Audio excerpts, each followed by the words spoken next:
алып барып жакшы домдор салып, мен ойлойм bundan дагы башка дагы иш-чаралар болсо керек. Бизге келатат мэриягечи жакшы проекттер бар экенин биз прекрасно билебиз.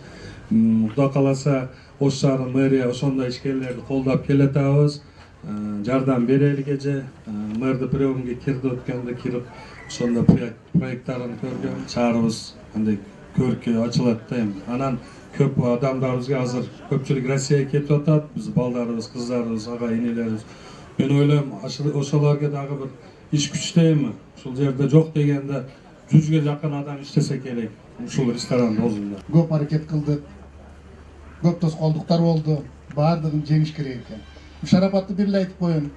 Жөнөкөй мугалимден баштап 4 баланын энеси болуп, кыйынчылык кезде челночный бизнес дегенден баштаган.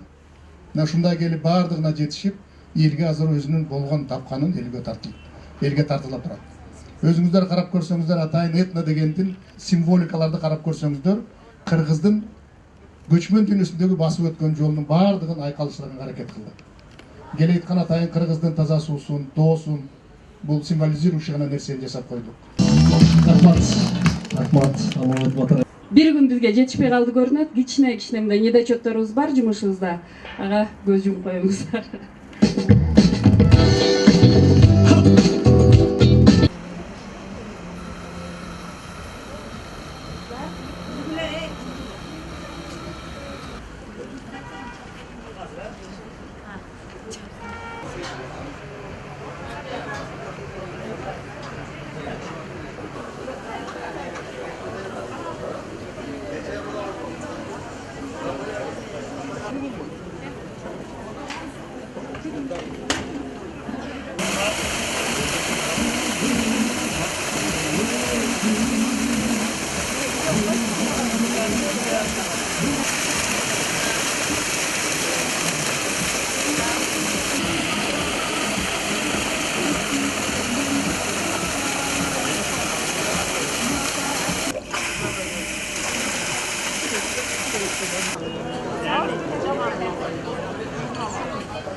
Это трансфер.